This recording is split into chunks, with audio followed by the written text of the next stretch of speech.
Well, thanks everybody for joining. I have built the Deals Machine. As you might have seen on the sign, I'm the winner of the AI Milan Week hackathon. The challenge of that hackathon was to build a multi-agent system that was enterprise level. So I originally built this from my own pain point. I was solving my own problem that I had built when I was working as a cargo freight broker. So my boss originally told me, just go and Google people, go and figure out where freight forwarders are from. And he didn't give me a script. I didn't know anything about the industry. I was fresh to it. I didn't know what to say. And my first couple of calls absolutely were awful. So what I was doing in the beginning was recording myself, recording my calls, and analyzing my conversations afterwards to learn how to get better at cold calling. But another problem was finding the right people to talk to. So when I started the job, the Strait of Hormuz had closed literally a week after I started the job. And for cargo and air freight, that's a good opportunity because sea freight wasn't moving. But I needed to figure out how to actually target those people. How would I get in contact with the people whose freight was being stuck? And that's where the original idea started. So I realized that a lot of sales teams have a similar problem. They don't know their ICP very well, if at all knowing what an ICP is. A lot of new sales reps that are starting the new generation, they want to get into sales, they know it's a good skill, but they don't know how to find their target user or target audience. Another thing is the scripts. You might start from one piece of paper that you're reading off and it sounds quite generic, it sounds quite robotic, but you're not defining it for every specific lead that you're targeting.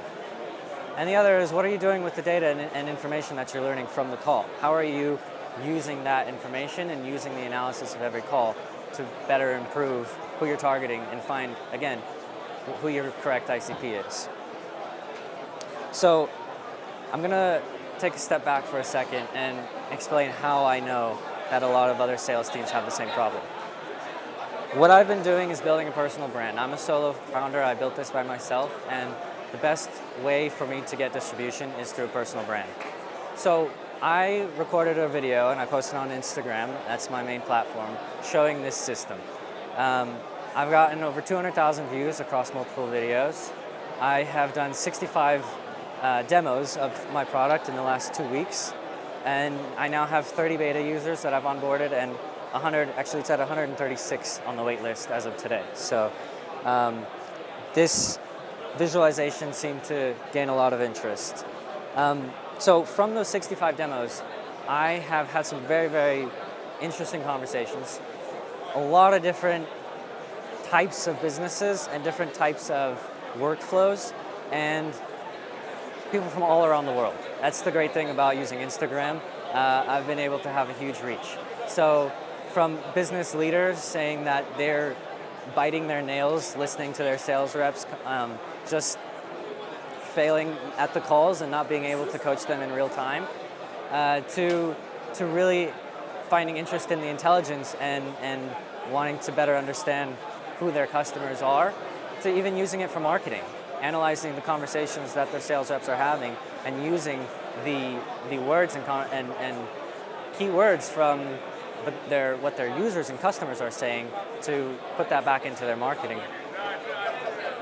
And originally, like I said, I built this when I was looking for freight forwarders, but I wanted to build this to be industry agnostic and something that was not closing myself as a founder out to one specific type of user. And what I found from all of these demo calls is that there is a very wide variety of companies and types of businesses that are interested in this.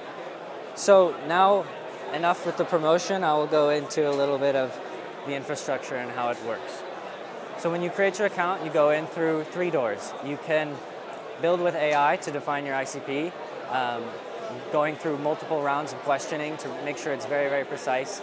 And at the end, you'll be prompted with different variations of verticals that you will be able to splinter it off to be, again, very precise.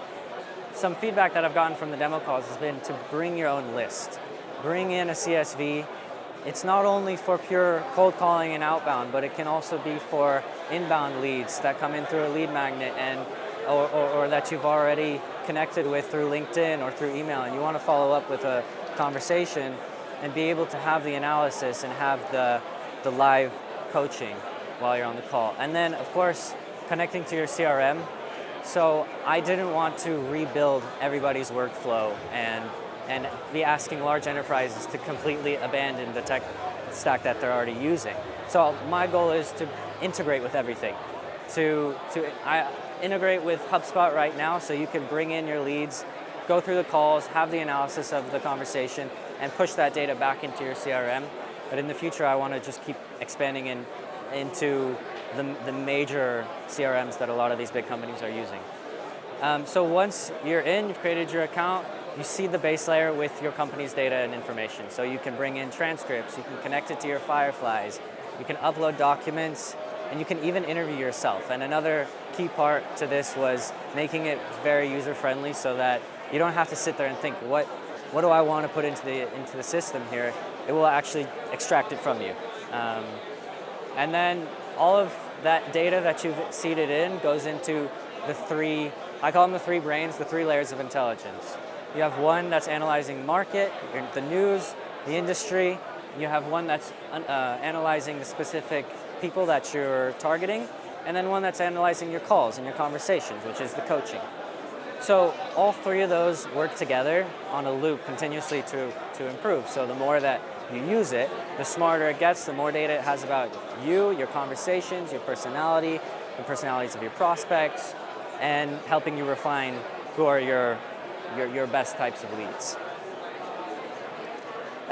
So I'm going to show you a little demo of the live coaching here. So when you have your list of leads and you go to make a call, there will be a pop-up that gives you the guardrails of where specifically you're calling, and you need to actually say this, and it needs to show up in the transcript for it to actually start recording the call. It's important for me to make sure that I'm protecting the user as well, so they can't do anything illegal, so to say, since we are recording the call, and we're recording both ends of the call. So you're getting to see what the prospect is saying, what you should say next, any kind of objections, confirming what they've just said. And when you're done with the call, if let's say at the end you say, okay, well, let's book a Google Meet or a Zoom, it will analyze that in the transcript, and it'll book that in your calendar, and it'll draft you a follow-up email and send it right away. So compliance was a huge part for me, and like I said, I built in the guardrails so that the user can't actually get the recording started if they don't announce that the call is being recorded. Some countries, cold calling is completely off limits, so we're seeing where that country code is, and it won't even let you dial out the call. So based on the region, there are different requirements, and we're giving you that prompt before, so you know. You do have to click a button as well, but the main security is in the transcription, so you can't just press the button and bypass it. So that was a huge part for me to make sure that I'm not leaving the responsibility on the user. I'm kind of taking that into my own hands. So the way that this is working is you start the live call, Twilio picks it up on both sides. All of the recording passes through Vultr in the region-specific that you're calling into. The recording goes into Speechmatics, which gives you the real-time transcription, and that transcription is being analyzed at the moment by Haiku, and giving you the suggestion of what you should say in response or the analysis of that conversation. So, again, cold calling is one side of compliance, but we're dealing with a lot of personal data, whether it's through the transcription that you're discussing in the call, or the actual phone number and email and the lead data that you're pulling. So the firewall only stores the data as long as we need it. Essentially, after 30 days, any personal data gets wiped, and we only take the analysis of the conversation and the patterns and what we need to to give the education and improvement to the user. We're using Vultr right now only in the EU because our main customer base is focusing on the EU, but the great thing about Vultr being so global is that we can provide to the whole world, basically, and keep their data in the region that they're calling into. So that's the main part of the privacy side of the compliance. And yeah, right now we have 30 users actively testing it out. This weekend I will be doing a webinar to the 136, one more since this morning, on the wait list, and just scan the QR code. It'll take you to the website, so if you want to join the webinar or just see more about it, please check it out. Yeah, thank you.